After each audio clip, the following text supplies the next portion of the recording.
असताना कुठलेही विघ्न येऊ नये आणि तो ग्रंथ त्या ठिकाणी मंगलपणे पार पाडावा म्हणून गणेशाची वंदना ग्रंथकर्ते करतात. पण गणेश कोण आहे तर भगवान पांडुरंग परमात्मा हाच गणेश आहे. एकच ईश्वर आहे, अनेक रूपामध्ये नटलेला आहे. अनेक सृष्टीचे कार्य करण्यासाठी वेगवेगळ्या रूपामध्ये पंचदेवामध्ये तोच विभागलेला आहे. शिवशक्ती, सूर्य, गणेश आणि विष्णू या पंचरूपामध्ये या सृष्टीचे वेगवेगळे कार्य करतो. आणि अशा गणेशाला वंदन करून हे माझं ग्रंथाचं जे पूर्णपण आहे ते निर्विघ्नपणे पार पडावं अशी विनंती या ठिकाणी ग्रंथकर्ते करतात.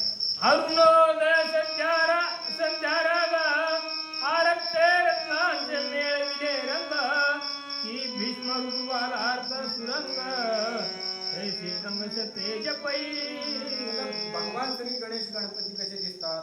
जसा सकाळचा सूर्योदय होत असताना त्या सूर्याचा लाल बुंद रंग दिसतो किंवा लाल मणे जे असतात ते उन्हामध्ये ठेवल्यानंतर जसा त्यांचा लाल रंग, लाल प्रकाश सर्वत्र पडतो, तसे लाल वर्ण असणारे भगवान श्री गणेश आहेत असे त्यांच्या साकार रूपाचं वर्णन या ठिकाणी करतात.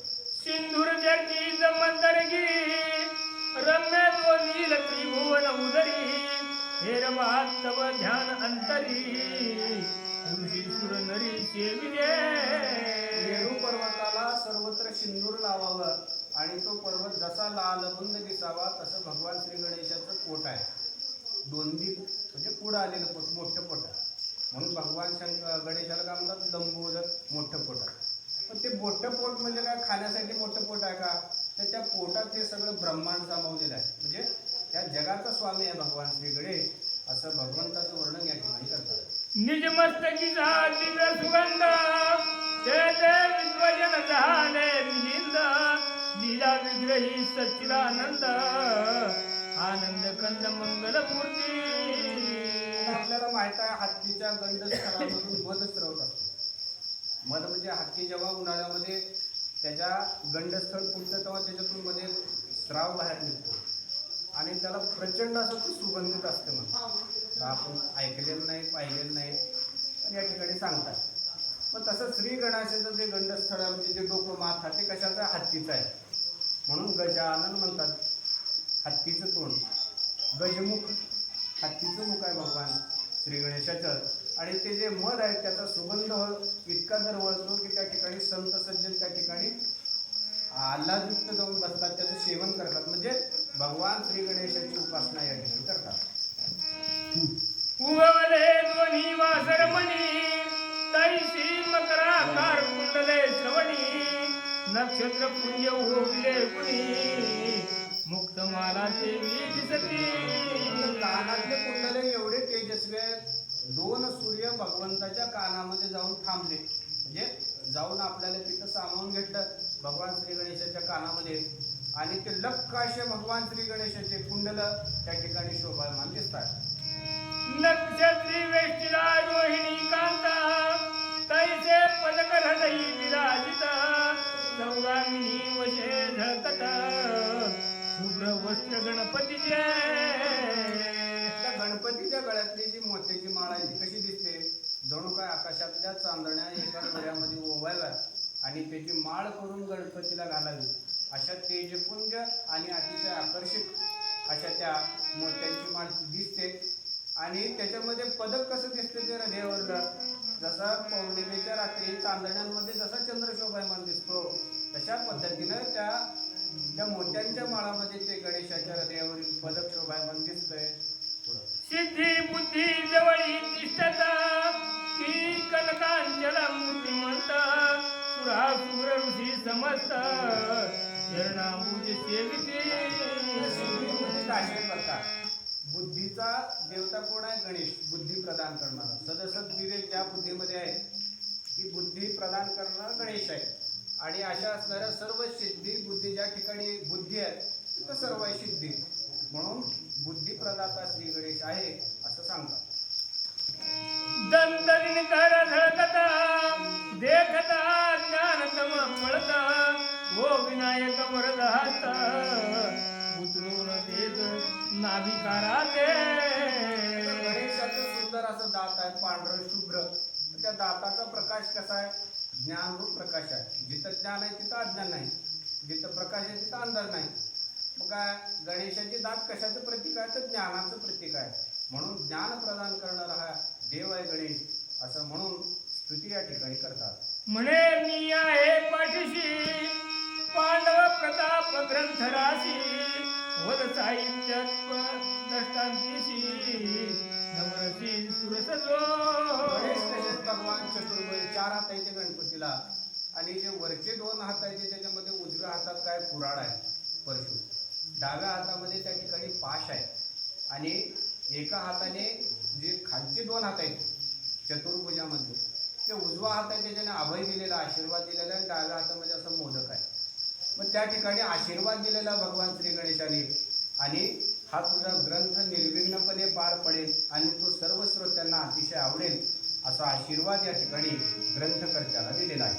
वंदू कमलोद्भव कुमारी जे वर्षे शब्द संभारी जे ज्ञानगंगा सानंद लहरी ब्रह्मानंद सागरीची ब्रह्मदेवाची कन्या असणारी सरस्वती माता ही सर्व विद्यांची अधिष्ठात्री देवता आहे. सर्व विद्या, सर्व वैभव, सर्व ज्ञान, शब्द, अलंकार, वेगवेगळे पद, छंद यांचं ज्ञान कुणाजवळ आहे तर सरस्वती मातेजवळ आहे. आणि माझी कविता 9 रसांनी सुरस व्हावी आणि त्याच्यामध्ये अनेक अलंकार, अनेक छंद, अनेक वेगवेगळ्या गोष्टींनी ती भरभरून गावी अशी सरस्वतीला प्रार्थना या ठिकाणी करतात. जे सदाविल से कवी जीवाग्री जे त्रिभुवन लावण्य सुंदरी साहित्य कल्हार भ्रमरी हे सुरासुरी वंदिजे. सरस्वती जर प्रसन्न नसेल तर कवित्व बाहेर प्रकटत नाही. म्हणून सरस्वती मातेची आराधना करावी आणि ती जर जिव्हाग्री बसली तर प्रत्येक शब्दामध्ये एवढा रसाळपणा येतो की त्या ठिकाणी ज्ञान आणि रस यांचं एकत्रित जर केलं की त्या ठिकाणी काव्य प्रकट होतं. म्हणून सरस्वती मातेची वंदना करता येईल. जे पदरचनेची सहस्रवदना ती नवरसी भरली पमुना गुप्त राहोनी हलवी रचना शब्द वर्षे सरस्वती. काव्य म्हणजे काय आता हे ग्रंथ कसे आहेत आपले काव्य आहेत सगळे. तर ज्ञानेश्वरी काव्यात्मक आहे, ओवी रूप आहे, पण त्याच्यामध्ये छंद आहे ते अलंकार आहे ते वेगवेगळे. मग त्या अलंकाराचे अनेक प्रकार. मग 9 रस आहेत ते शांतरस, करुण रस, वीर रस, हास्यरस, बीभत्स रस असे वेगवेगळे रस आहेत. मग एक काव्यामध्ये सगळे रस एकवटले गेल्यानंतर ते काव्य कसं त्याचा प्रभाव अधिक पडतो.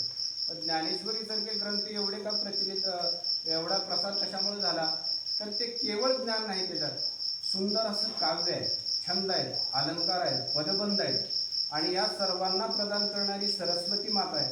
म्हणून तिची वंदना स्तुती या ठिकाणी करता येते. सकल विद्यांचे मूळपीठ जे चातुर्य सौभाग्य वरिष्ठ प्रमेय रत्न खाणी सुबट स्वामिनी कवी कुशलांची.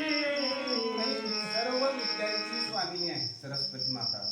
अनेक प्रमेय म्हणले, पद म्हणले, छंद म्हणले.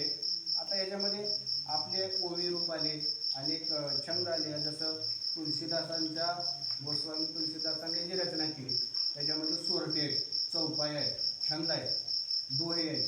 मग अशी पदबंध वेगवेगळे छंद रचना यांना प्रदान करणारी ही विद्येची अधिष्ठात्री माता सरस्वती देवी आहे. म्हणून तिची वंदना या ठिकाणी करत आहे.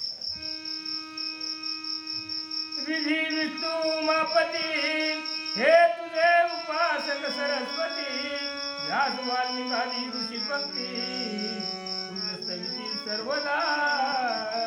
सर्व देव सरस्वती मातेची आराधना करतात आणि व्यास आणि वाल्मिकी हे थोर कवी आहेत आणि तेही सरस्वती मातेला वंदन या ठिकाणी करतायत. निगमकामध्ये तुझे दासेस अर्ध दुग्ध भरले सुरस हे भारत भरीत नवरस पंचम वेद बोलती. 4 वेद रूप यजुः साम आणि अथर्व असे 4 वेद आहेत आणि त्या 4 वेदांना मंथन करून त्यातून काय केलं व्यासांनी महाभारत निर्माण केलं. आणि हे महाभारत म्हणजे 5वा वेद त्याला म्हटलं. आणि सर्व वेदांचंही मूळ असणारं काय या महाभारतामध्ये भगवद्गीता आहे जो हिंदूंचा धर्मग्रंथ आहे. आणि महाभारत कुठून आलेले? महाभारत भगवान नारायणाच्या निश्वासातून प्रकट झाले वेद. 4 वेद. पण गीता भगवंताच्या मुखातून प्रकट झालेली आहे, म्हणून गीता ही वेदांपेक्षाही श्रेष्ठ आहे. म्हणून असं असणारं हे महाभारत हे 5वा वेद म्हणून प्रसिद्ध आहे, ज्यामध्ये गीता आलेली आहे. असं ग्रंथकर्ते महाभारताचं वर्णनाचा इथून पुढे करतात.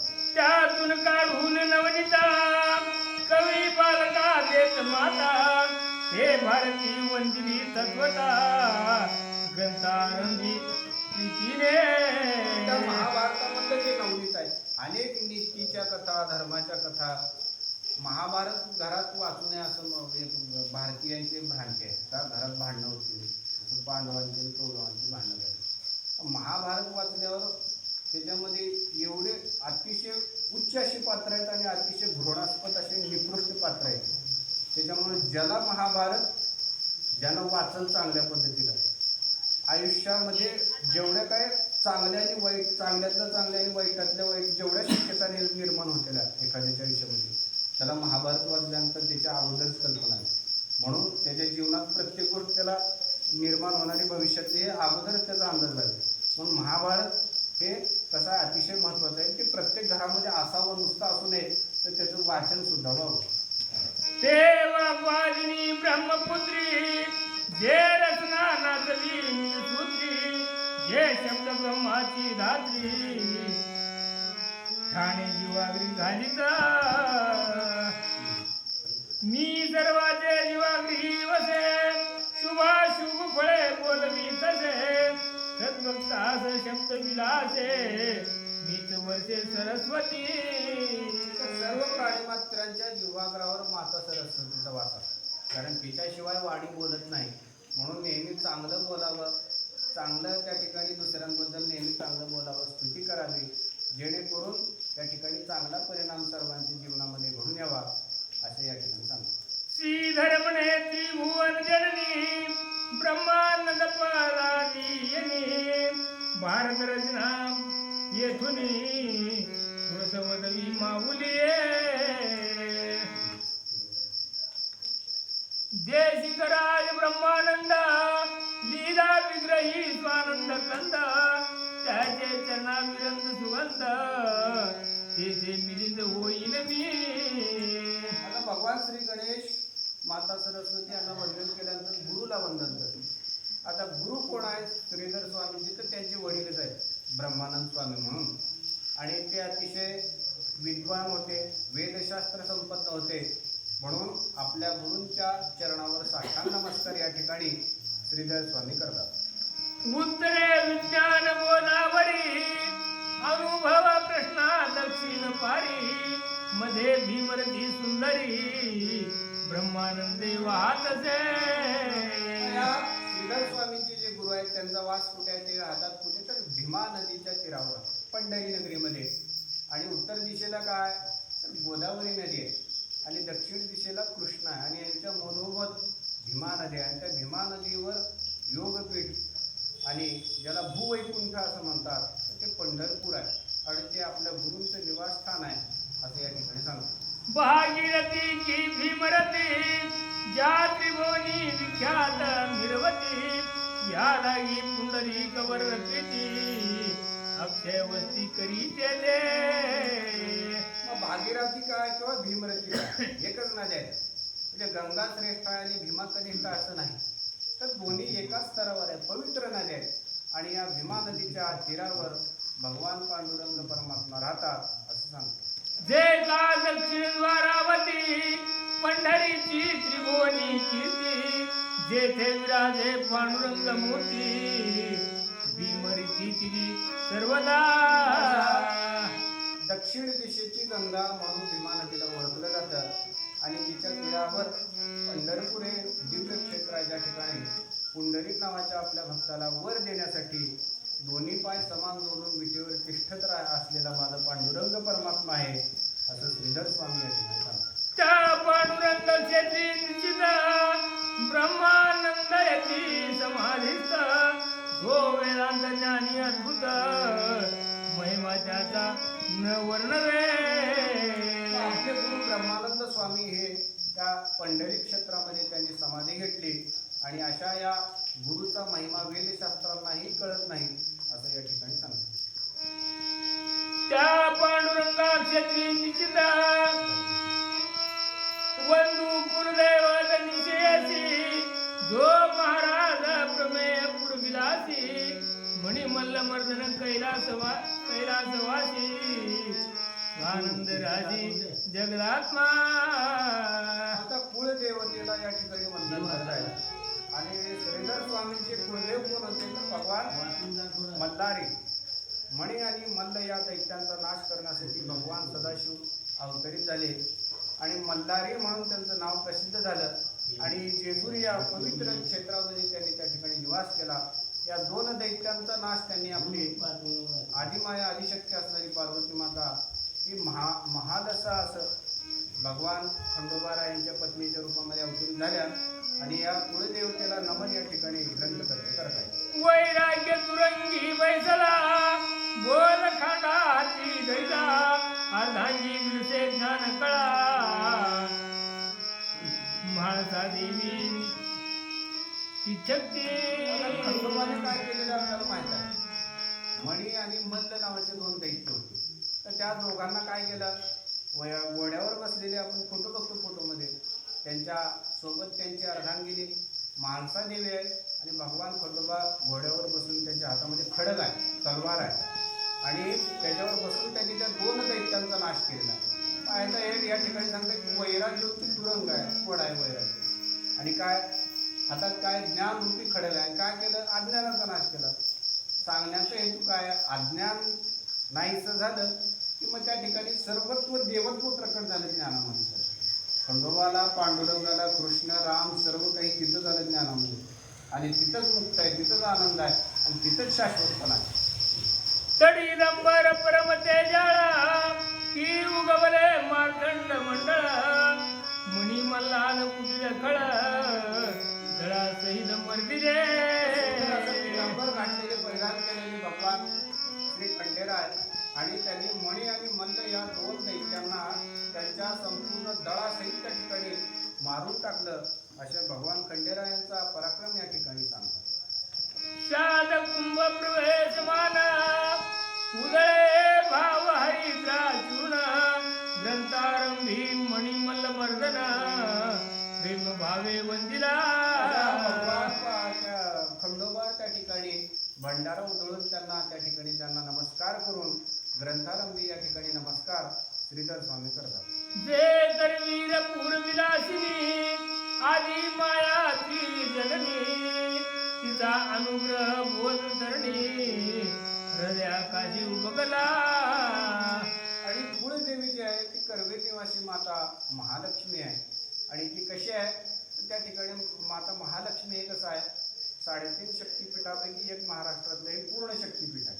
आणि तिचा काय ज्ञानरूपी आशीर्वाद तिने मला दिला आणि हे ग्रंथ पूर्ण करण्यासाठी तिचा आशीर्वाद माझ्या पाठीशी आहे असं ग्रंथकर्ते म्हणतात. जे लावण्यामृताची सरिता मनोरथ पूर्वी कल्पलता जगनंदन विधी सेविता जिचे करती आराधना. आदिमाया असणारी महालक्ष्मी नित्य नूतन आहे. प्रकृती दुनियेतून झालं नाही बरं का. हे जगदंबा म्हणजेच प्रकृती आहे, त्रिगुणात्मिका प्रकृती. आणि ती नित्य नूतन आहे, कधी म्हातारी होत नाही. ती त्याला ब्रह्माचं आधी अधिष्ठान असं हे शिवशक्तीचा असं संयोग म्हणजे काय, जगत संपूर्ण ब्रह्मांड आहे जगत. आणि ती प्रकृती कधी म्हातारी होत नाही, आपलं रूप बदलते रोज आणि नवीन रूप धारण करते. म्हणून अशा या आदिमाया आदिशक्ती महालक्ष्मी देवीला नमन या ठिकाणी करतात.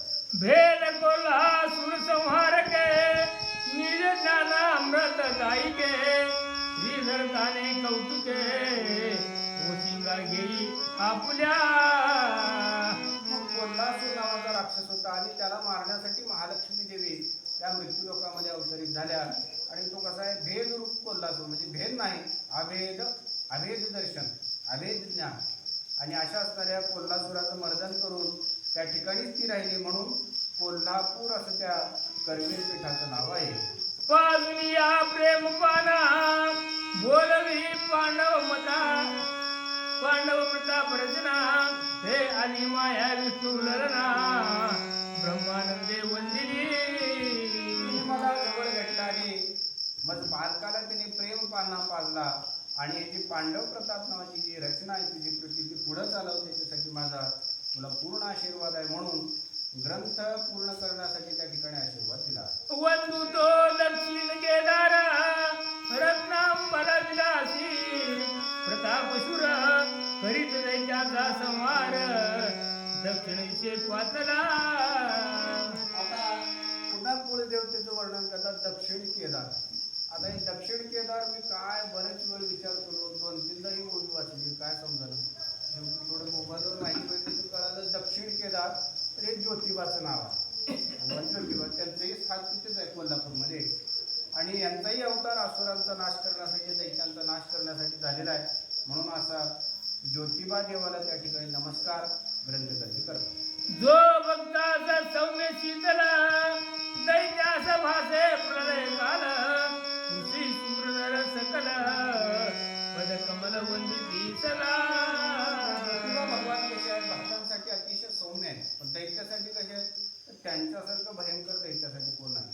जसं भगवान नरसिंह अवतारामध्ये हिरण्यकशिपूसाठी कशी वाचले, अंगातून त्या ठिकाणी ज्वाळा बाहेर निघत असते. तर तेच भगवान नरसिंह जेव्हा हिरण्यकशिपूला मारल्यानंतर प्रल्हादाला जवळ घेतले त्यांनी, तर एवढे शांत झाले की असं वाटलं सुद्धा नाही की यांनी हिरण्यकशिपूला मारलं. म्हणून भक्तांसाठी अतिशय सौम्य आणि शीतल आणि दैत्यांसाठी त्यांना काळ ठरणारे भगवान म्हणून या ठिकाणी ज्योतिबांचं वर्णन करतात. अन्न छत्र कथा भारती नवरसाने स्वाद देती श्रवण भोजना सत्पंक्ती परमकीर्ती बैसली. अशा असणारी भारताची कथा म्हणजे महाभारताचं थोडं एक सारांश या ठिकाणी या पांडव प्रतापमध्ये आलेला आहे. आणि त्याला एक जणू काय अन्नाची पंगत बसली अशी उपमा दिली. आणि याच्यामध्ये आता जे सेवन करतील त्यांना त्या नवरसांची गोडी मिळत. अन्न हे षडरस असतं, काव्य नवरस असतं. मग हे काव्य कसं आहे तर याच्यातून नवरस त्या ठिकाणी खायलाही मिळतं, अन्नाचं रूप केलेलं आहे. म्हणून त्या ठिकाणी नवरसांचा आस्वाद मिळेल असं ग्रंथकर्ते सांगतात. मूळ भारत करता वेदव्यास लेखक झाला जेथे गणेश तेथे ना ग्रंथ केला हा स्वत ग्रंथकाचे घेईचे. महाभारत ग्रंथाचे ग्रंथकर्ते कृष्णद्वैपायन भगवान वेदव्यास आहे.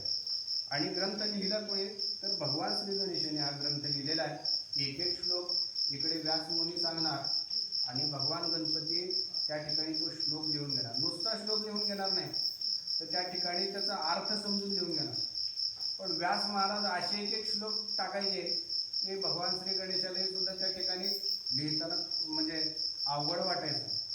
मग अशा असणारे श्लोक किती आहेत, कुठे श्लोक ज्यांचा अर्थ सहसा कुणालाही लागत नाही किंवा फार अवघड आहे, त्याची पुढे संख्या या ठिकाणी सांगतात.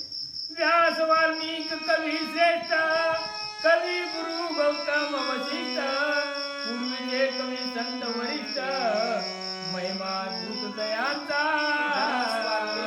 श्रेष्ठ आहे, त्यांनी काव्य स्फूर्ती दिली आणि आदिकवी झाले. वाल्मिक मुनी तर आदिकवी आहेत, त्यांनी रामायणाची रचना केली. आणि असणारे व्यास वाल्मिक इतरही अनेक कवी आहेत. त्या सर्व कविवंदांना संतांना या ठिकाणी नमस्कार ग्रंथकर्ते करतात. कलियुगी झाले जे संत वर्तमानीचे आता समस्त पुढे होणार जे निश्चित दीर्घ दंडवत समजताते.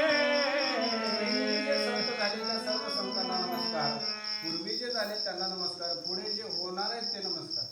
एक गोष्ट अशी आहे म्हणजे पाहण्यात ऐकण्यात मजा आली की जो कवी असतो तो संत असेलच असं सांगता येत नाही, पण जो संत आहे तो निश्चितपणे कवी असलाच पाहिजे. म्हणजे बघा किती संतांची महती आहे. संतांच्या मुखातून सहज जरी शब्द बाहेर पडले तर त्याला काव्याचं स्वरूप प्राप्त होते. म्हणून ह्या संतांना आणि कवींना एकत्रितपणे वंदन या ठिकाणी ग्रंथकर्ते करत आहेत. श्रोते बोलती कुशल सांडोनी आता सर्व पालाळ बोले भारत रसाळ आधी परवापासून.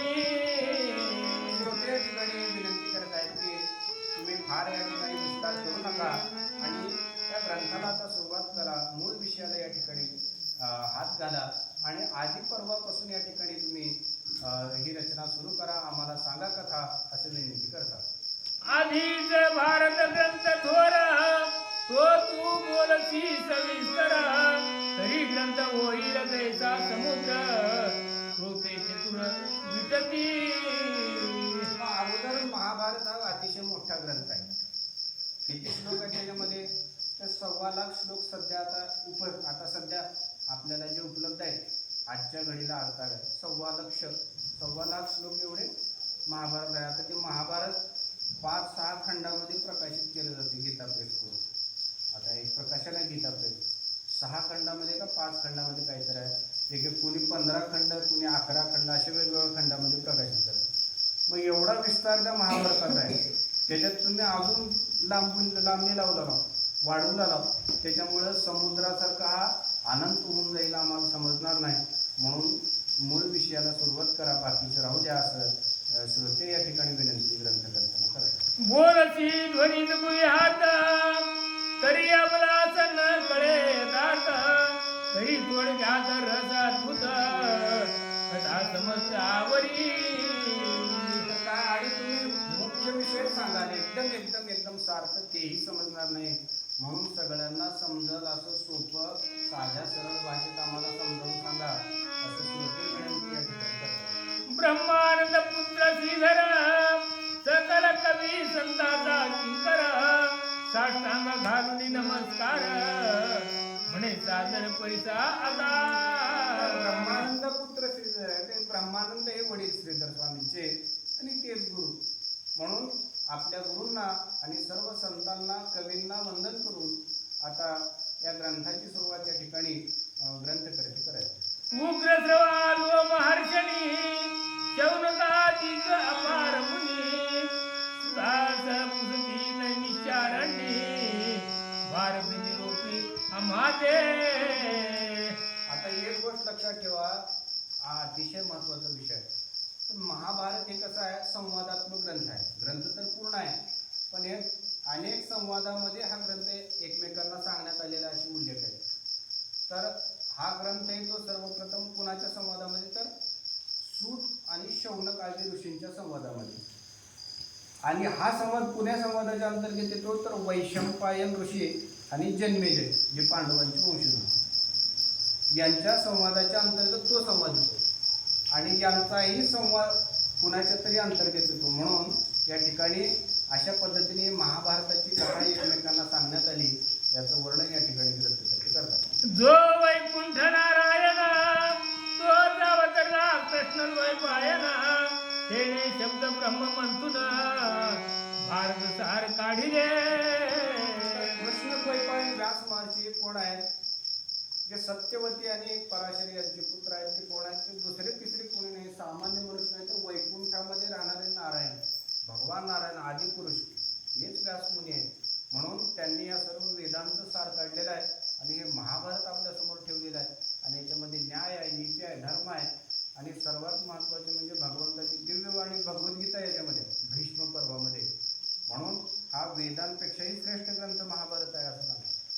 60 लक्ष महाभारत देवलोकी अर्ध दिले ग्रंथार्थ पंचधरा लक्ष गोड बहुत पितृलोकी ठेविले.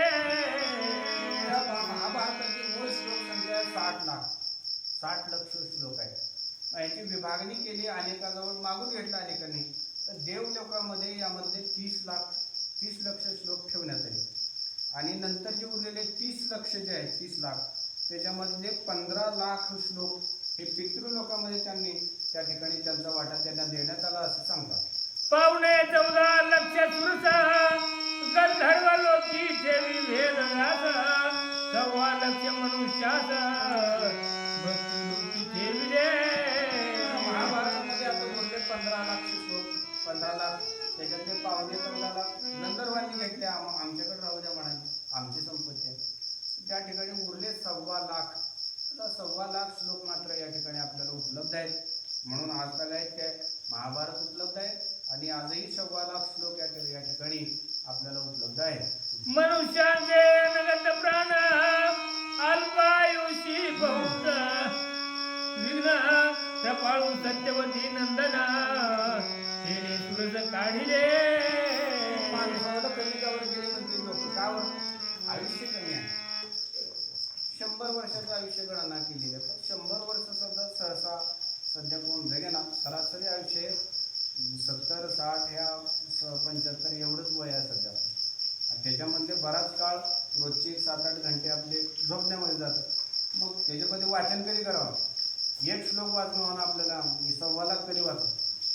म्हणून यदा कदाचित जर झालं वाचणं तर आयुष्यामध्ये केवळ एखादी आवृत्ती महाभारताची आपल्या हाताने आपलं जर पुण्य असेल आणि आपले प्रयत्न असले तर तेवढं वाचन आपल्याकडून होऊ शकते.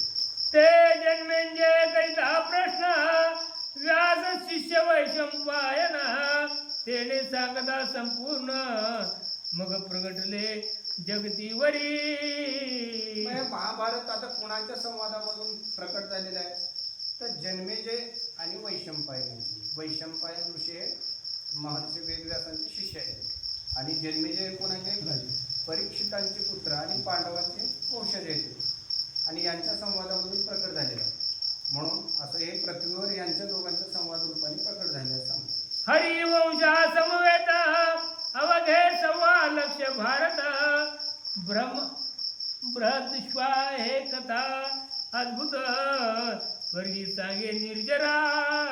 तर हे स्वर्गामध्ये बी चालते महाभारत. नुसतं पृथ्वीवर माणूस नाही, स्वर्गामध्ये सुद्धा महाभारताची कथा सांगितली जाते, ऐकली जाते असं वर्णन या ठिकाणी करतात. अशी ऋषी विख्यात दो पितृलोकी हे कथा वर्णित यक्ष राक्षस विद्याधर समस्त शुकमुखे श्रवण करीती. अशीच नावाचे ऋषी आहेत आणि पितृलोकामध्ये सुद्धा महाभारत हे सांगितलं जातं आणि श्रद्धेने ऐकलं जातं.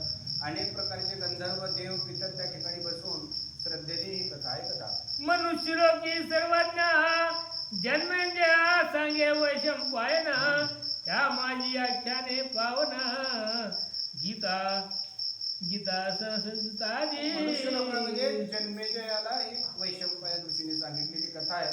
अनेक आख्यान आहे ती आणि काय सर्वात महत्वाचं म्हणजे भगवद्गीता आहे. अतिशय श्रेष्ठ ग्रंथ आणि ज्याच्यावर अनेक भाषा लिहिल्या आहेत. सर्वात प्रचलित आणि सर्वात जगप्रसिद्ध भाषा म्हणजे ज्ञानेश्वर माऊलींचं भावार्थ ज्ञानेश्वरी आणि अशा असणारी हे महाभारतात आहे गीता. म्हणून महाभारत हा 5वा वेद या ठिकाणी मानला जातो. मनुष्य लोकी सर्वज्ञ जन्मेंजया सांगे वैशंपायन त्या माझ्या आख्याने पावन गीता संस्कृतादी. स्वय बोलल्या सत्यवती सुता भारती शब्द कणकणित 8,800 संख्याने मस्त म्या केली. व्यास महर्षींनी या सगळी फूट श्लोक सांगितले. फूट म्हणजे अतिशय गहन अर्थ, ज्याचा सहसा अर्थ कुणाला लागत नाही. किती आहे? तर 8,800 एवढे श्लोक आहेत आणि ज्याचा अर्थ सहसा कुणाला लागत नाही. कोण आहेत ते अर्थ जाणणारे? त्यांची नावं पुढे सांगतात.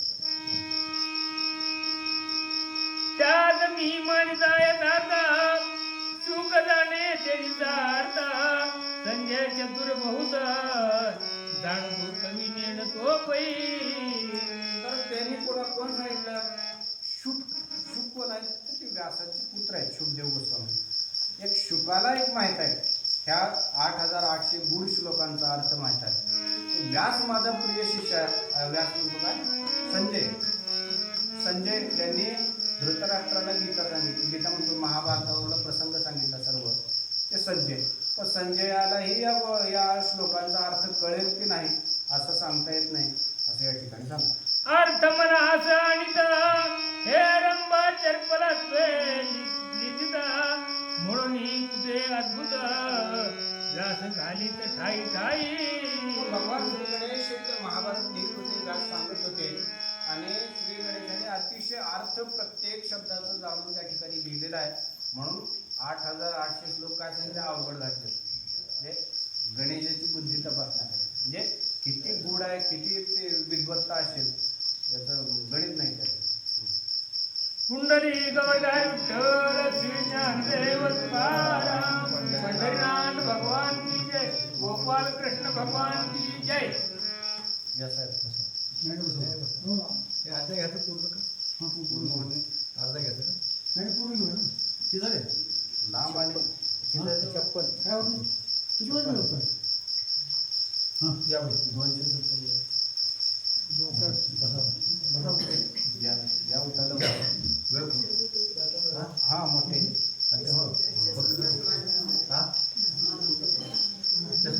असो कथा ऐका विचित्र कुरुक्षेत्री दीर्घ सत्र जन्मे जय आचरिता पवित्र सिद्धी न पावे सर्वथा. ठीक आहे म्हणाले. असो, आता महाभारताची ख्याती वर्णन केली, त्याचं विस्तार वर्णन केला आणि त्याचं महत्त्व प्रतिपादित केलं. आता पुढे आपण मूळ कथा सुरू करा म्हणजे आपण पांडव कथा. आणि याच्यामध्ये सुरुवात करतात जन्मेजय राजाचं वर्णन करतात आणि अतिशय दिव्य असा यज्ञ करत होता जन्मेजय. कुठे? कुरुक्षेत्राच्या मैदानावर, ज्या ठिकाणी कौरव आणि पांडवांचं मोठं युद्ध झालं, कौरवांचा संहार झाला, अशा या कुरुक्षेत्राच्या धर्मभूमीमध्ये जन्मेजय राजा यज्ञ करत होता असं सांगतात. श्रुतसेन उग्रसेन भीमसेन हे जन्मजयाचे बंधू तिघे जन सकल परिपत त्याधीन. हा मोठा यज्ञ होता. मोठा यज्ञ म्हणजे कसं, हे आपले जे पूर्वज आहेत ते युद्धामध्ये मारले गेले ते सद्गती व्हावी यज्ञामुळे. आणि ते जरी युद्ध एका विशिष्ट कारणासाठी झालं, ते कारण योग्य नव्हतं, धर्मयुद्ध नव्हते ते, तर कशासाठी हव्यास होता संपत्तीचा. आणि आपले समोरची बाजू कोण होती? पांडव आणि कौरव. पांडवांना मारण्यासाठी आपलेच चुलत भाऊ होते आणि त्यांचं राज्य हडप करण्यासाठी ते युद्ध होते म्हणून. आणि ते मार्गाने युद्धामध्ये सगळे कौरव 100 मारले गेले, त्यांच्या बाजूचे असणारे सर्वजण मारले गेले. कृपाचार्य, अश्वत्थामा आदी जे चिरंजीव आहेत तेवढे त्या ठिकाणी वाचले. म्हणून या पूर्वजांचा उद्धार होण्यासाठी मोठा यज्ञ जन्मेजयाने सुरू केलेला होता. आणि या यज्ञाचं सर्व पारिपत्य म्हणजे यज्ञ पूर्ण नेण्यासाठी जो कारभार आहे ते आपल्या भावांकडे सोपवलेलं होतं, जे श्रुतसेन, भीमसेन आणि उग्रसेन असे होते. तेही देय सुनीता सुत सारमेय दूर होता क्रीडत अन्याय नसता किंचित दंड प्रहारे ताळीला. त्या यज्ञाच्या जवळपास एक देवांगना होती स्वर्गातली आणि तिचा एक पुत्र होता आणि तो कुत्र्याच्या रूपामध्ये वावरत होता. आता हे कोणत्या हेतूने काय माहीत आता, पण काय झालं की जे जन्मेजयाचे जे बंधू होते उग्रसेन, भीमसेन आदी, त्यांनी काय केलं, ते कुत्रा यज्ञाच्या कुंडाजवळ आलं, त्याला त्यांनी काय केलं, दंडाने मारलं. तो कुत्रा त्या ठिकाणी रडत आपल्या आईकडे गेला. पुढे काय होते ते सांगतो. तो रोदन करीत मातेच सांगे येरी राजसभे पातली वेगे मने आणि ती वेशे संगे दौडिली नीती धर्मपत्नी. तो आपल्या आईजवळ गेला. त्याची आई आली की देवांगना आली त्या ठिकाणी येऊन जन्मेजय राजाला नको ते बोलू लागले आणि माझ्या पुत्राला विनाकारण तुम्ही मारलं, त्रास दिलात म्हणून त्या ठिकाणी शाप दिला. काय शाप दिला तू पुढे सांग. राव विचारी बंधूस तो अन्याय लगतला अंगात बोलावया वावे विस शब्द सहसा फुटेना. जन्मेजयाला हे माहिती नव्हतं की काय चूक झाली आपल्याकडून. मग भावांना विचारलं. त्यावेळेस सगळ्या भावांनी तिघांनी खाली माना घातल्या. होय आम्ही त्याला मारले म्हणाले. तो साधा सुद्धा कुत्रा नव्हता रस्त्यावर फिरणारा, तर तो त्या ठिकाणी स्वर्गांगनेचा जो पुत्र होता हे त्यांना माहिती नव्हतं.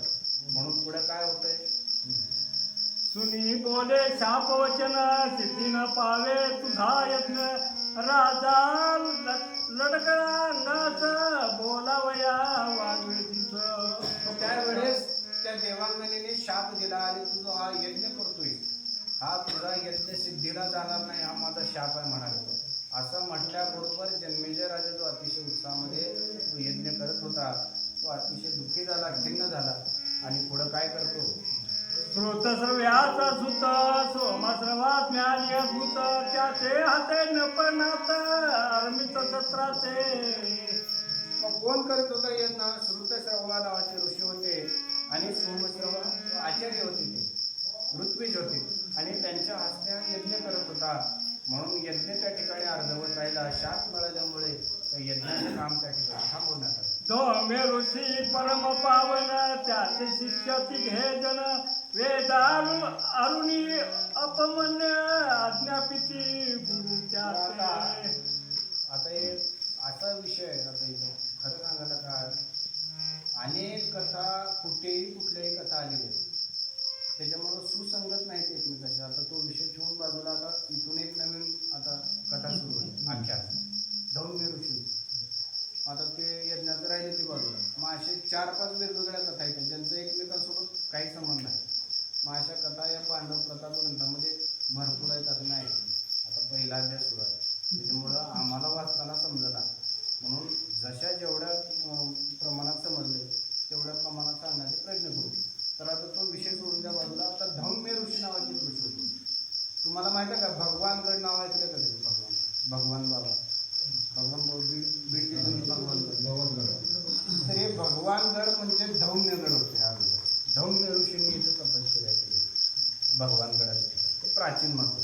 मग तिथं भगवान बाबा जाऊन भगवान बाबांनी साधना केली. भगवान हे शुद्ध साक्षात्कारी पुरुष होते, वारकरी संप्रदायातले. आता ही धौम्य ऋषींची कथा आहे आणि त्यांचे 3 प्रसिद्ध शिष्य होते. एक होता उपमन्यू, दुसरा होता वेद आणि तिसरा होता अरुणी. आणि या धौम्य ऋषींच्या शिष्यांची कथा किंवा त्यांची परीक्षा ती ऋषींनी पाहिली आणि त्या परीक्षेमध्ये कसं ते उत्तीर्ण झाले ह्याच्याबद्दलची कथा इथून सुरू करतात.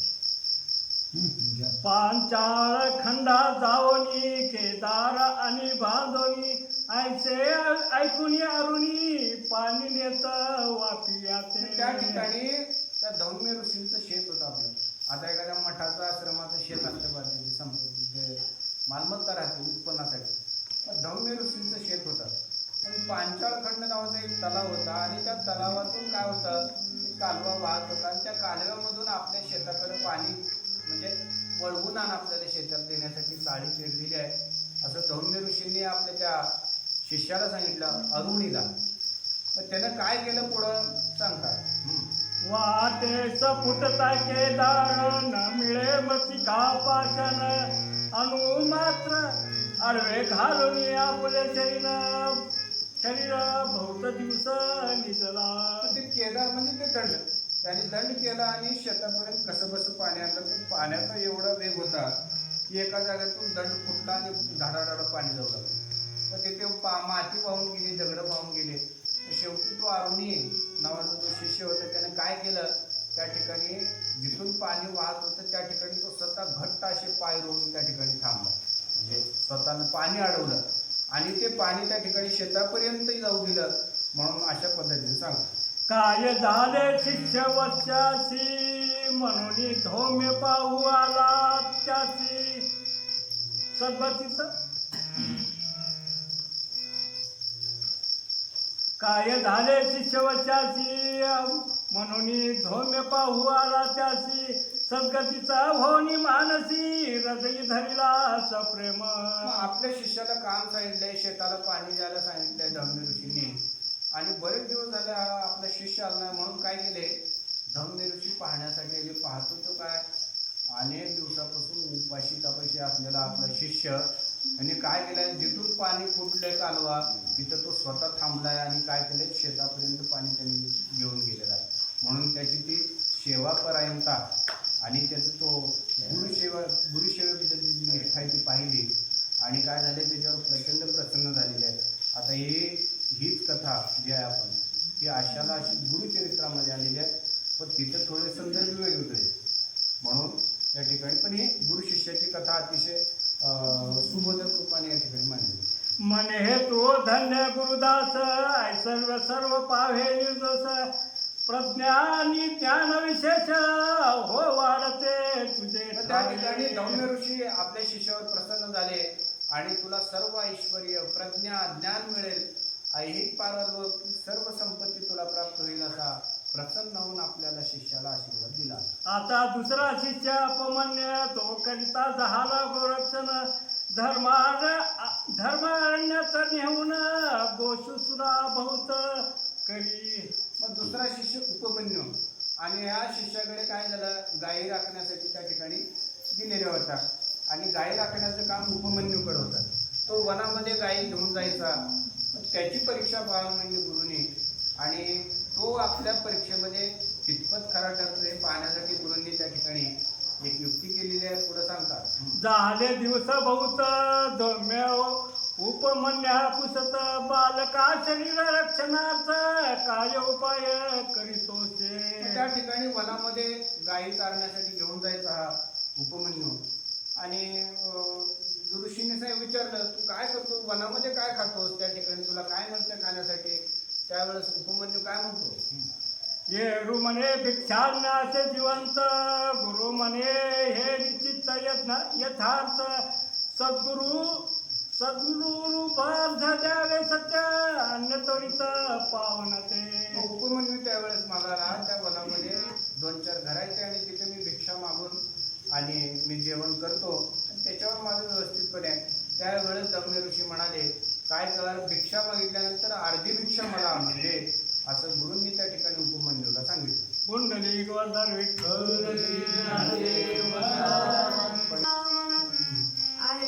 अर्धी भिक्षा देत म्हणून प्रश्न पक्षमास होता पूर्ण, गुरु बहुत पुढती आम्हाशी. गुरु सांगितल्याप्रमाणे अर्धी भिक्षा उपमन्यू धम्य ऋषींना आणून देऊ लागला. असे 8-15 दिवस गेले, महिना गेला. त्यावेळेस गुरूंनी त्यावेळेस अजून एक आज्ञा दिली. काय दिली ते पुढे सांगतो.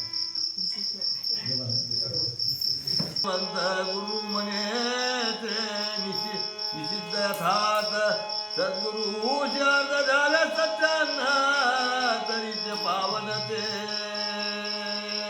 अर्धी भिक्षा आणून देण्यासाठी धम्य ऋषींनी उपमन्यूला सांगितलं आणि त्याप्रमाणे आपण मागितलेली अर्धी भिक्षा, त्याचा आहार मोठा होता आणि भूक लागायची उपमन्यूला, म्हणून त्याची परीक्षा पाहिजे होती. कुठपर्यंत हा आपल्या आज्ञेमध्ये राहतो, आपली सेवेची पराकाष्ठा याच्यामध्ये किती कुठपर्यंत आहे हे पाहण्यासाठी काय केलं, तू भिक्षा मागितलेला अर्धा अन्न मला आणून द्यायचा आणि अर्ध तू खात जा, असं धम्य ऋषीने उपमन्यूला सांगितलं. ये म्हणे प्रमाण मगात भिक्षा देत अनुने, पश्चमास लोट तापून गुरु पुढती अज्ञाती. म्हणे वसा अवंचकपणे भिक्षा वही मास देणे, उपमन्या वर्ष म्हणे प्रमाणे वर्ततो. असे महिना गेला, 2 महिने गेले. गुरुंनी पाहिलं अर्ध्या भिक्षेवरही हा व्यवस्थितपणे त्या ठिकाणी राहतोय. मग सांगितलं का की पूर्ण मागितलेली भिक्षा मला आणून देत जा. उपमन्यूने ठीक आहे म्हणाला आणि जेवढी काही भिक्षा मागायची तो वनामध्ये ती सर्व भिक्षा गुरुला आणून देऊ लागला. दुसऱ्याने भिक्षा करीत गुरुने तेही वर्णिले समस्त, जनास बिडशी बहुत विवार भिक्षा न मागे तू. अनेक गोष्ट सांगितली, भिक्षा केवळ एकदाच मागायची, 2 वेळा भिक्षा मागायची नाही आणि एकदा जी भिक्षा मागतोय ते सर्व भिक्षांना माझ्याकडे घेऊन यायचं, असं गुरूंनी उपमन्यूला सांगितलं. अवश्य मनोनी तो कुमार वनी धेनुचारी निराहारे, बहु पीडिता क्षुधावे श्वानरा सेवी गोक्षिर तृण भरी. काय झालं, भिक्षांना गुरुला देऊ लागलं, मग आपण काय खायचं? त्या ठिकाणी वनामध्ये गायी चालत असताना द्रोण पात्रामध्ये गायींची धार काढू लागला आणि ते दूध त्या ठिकाणी पिऊ लागला. आता बरेच दिवस गेले, गुरुंनी पाहिलं की आता भिक्षांनाही खात नाही, मग नेमकं काय करतोय, काय खातोय हे त्या ठिकाणी शिष्याला विचारलं. गुरु म्हणे उचित केले यथासी नाही त्याला घेतले, मग तेही शिष्यावर दिले क्लेश तिरस्कार न मानिता. गुरुंनी विचारलं, काय खातोस तू वनामध्ये, काय पितोस? त्यावेळेस उपमन्यूने सांगितलं, मी गायीचे आपलं दोहन करून दूध पितो. त्यावेळेस गुरुंनी सांगितलं, हे बघ म्हणाले, आपण गायीचं दूध, त्या दुधाचं तूप करतो, दही करतो आणि यज्ञासाठी त्याचा वापर करतो, म्हणून जर तू दूध पिलास तर ते उच्छिष्ट गोष्ट होईल, ते यज्ञासाठी वापरता येत नाही, म्हणून गायीचं दूध पिऊ नकोस, असं उपमन्यूला गुरुनं सांगितलं. आणि मनामध्ये कसलाही तिरस्कार उपमन्यूचा नाही. जी गुरुदेव म्हणून उपमन्यू त्या ठिकाणी आज्ञा पालनासाठी निघाला. मग वर्तय तुमचा पिता विषयाच्या मुखातून निघू लागला फेस, तो पान करिता काय दीप्ती तर करती काय करू लागला? गुरुनिष्ठा, गुरु आज्ञा तर मोडायची नाही आणि भूक तर प्रचंड लागायची. काय करावं? तर गायींना वासरं दूध पित असताना जो वासराच्या तोंडातून फेस यायचा दुधाचा, तो फेस त्या ठिकाणी उपमन्यू पिऊ लागला आणि कसं बस त्या ठिकाणी आपल्या शरीराचं पोषण करू लागला. गुरुतयाची पुसातयरू वर्तले ते सांगत आचार्य म्हणजे पातक बहुत पान न करी ससाही. गुरुजींनी म्हटलं तर वनामध्ये तू काय करतोस, काय खाऊ लागला तुला? ती म्हणाली की वासरं दूध देत असताना गायला ते फेस असतंय, ते फेस मी तेवढाच पिऊ लागला आणि त्याच्यावर माझं चालत. मग त्यावेळेस गुरुंनी म्हटलं, हे बघ म्हणाले त्या गायीचं एक थेंब सुद्धा दूध पिऊ नको. कशासाठी? ते वासरांसाठी आहे, आपल्यासाठी नाही आणि हे मोठं पाप आहे म्हणाले. तर त्यावेळेस उपमन्यू प्रत्युत्तर न देता, प्रतिप्रश्न न करता, म्हणजे मग मी काय खाऊ काय पिऊ असं न म्हणता जी गुरुदेव म्हणून त्या ठिकाणी पुन्हा आपल्या कार्यामध्ये लागला.